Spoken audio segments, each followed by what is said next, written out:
है। वो 5 इंद्रिय के विषय कषाय तो अत्यंत हे ही है। 5 पापों की प्रवृत्ति तो अत्यंत हे ही है। 4 कषाय की प्रवृत्ति तो अत्यंत हे ही है। परंतु यदि तुझे ये 5 पाप 4 कषाय की स्थूलता नहीं है, तो भी तो भी अनंतानुबंधी का अभाव कर अत्यंत अत्यंत हे ही है। अगर लेश मात्र भी चारित्र तुझे प्रकट नहीं हुआ है तो ये तुम्हें पुरुषार्थ जगा रहे हैं आचार्य देव ऐसा कहकर कि भाई समझो क्या प्रवृत्ति करता है। अशुभोपयोग में प्रवृत्ति करना तो अत्यंत हे है। हे मुनि, तो शुद्धोपयोग का अनुभव कर,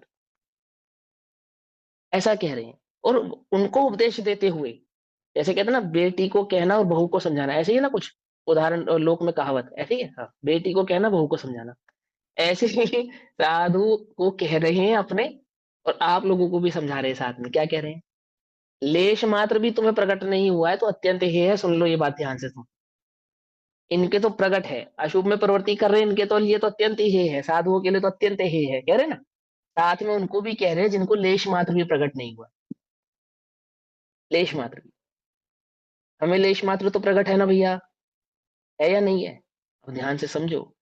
तो गुरुदेव कहते हैं, अब गुरुदेव आते हैं, वो कहते हैं कि सुनो भाई, ये व्रत तप त्याग उपवास संयम आदि के साधनों को करके यदि तुझे लगता है कि तुझे कुछ धर्म हुआ है, यदि तुझे लगता है कि तेरे संसार से किनारा निकट आ गया है, तेरे कर्मों की निर्जरा हो रही है, तुझे सम्यक दर्शन हुआ है, तो ये ऐसा होता नहीं है, अत्यंत ही है। तब ये गुरुदेव कहते हैं आपसे कि भाई इसे चारित्र कहते नहीं। इसका मतलब वो आपसे ये नहीं कह रहे कि अशुभ उपयोग में प्रवृत्ति करो। ये है उपकार गुरुदेव का। इसी गाथा का अर्थ हम क्या कर रहे थे गुरुदेव से पहले, और यही भाव, इसी गाथा का अर्थ गुरुदेव के बाद क्या हुआ, मालूम नहीं मालूम? हम जब चारित्र को व्रत तप त्याग उपवास समझते थे तो हम ये समझते थे कि जो हमने रात्रि भोजन आदि त्याग किया है, जो हमने 5 उदंबर फल आदि का त्याग किया है, 3 मकारों का त्याग किया है, सप्तव्यसन आदि के भावों का हमने जो त्याग किया है, अष्टमी चतुर्दशी के आदि के जो हम व्रत उपवास सब तय्यब संयम आदि पालते हैं, इसको तो लेश मात्र चारित्र कहते हैं, और मुनि व्रत आदि भावों को चारित्र कहते हैं। क्या कहा? फिर गुरुदेव ने आके हमारी ये भ्रांति तोड़ी कि प्रभु, कहाँ लिखा है, कौन से आगम में लिखा है कि इसे चारित्र कहते हैं? ओ, चारित्र आत्मा का गुण है। आत्मा में होने वाले अनंतानुबंधी कषाय के अभाव का नाम चारित्र है। वह लेश मात्र चारित्र तुझे प्रकट हुआ या नहीं हुआ? आत्मानुभूति के बिना तो प्रकट होता नहीं है। और वह आत्मानुभव किसके बल पर होता है? किसके बल पर होता है? तत्वों के श्रद्धान के बल पर होता है ना।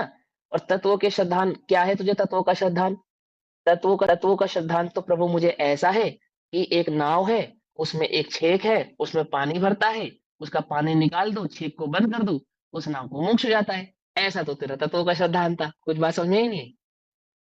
इसलिए उनकी इतनी महिमा आती है, इसलिए इतना उपकारी है गुरुदेव को। आप ऐसा नहीं समझो, उनके उपकार की महिमा आप कल्पना नहीं कर सकते। क्या कहते हैं?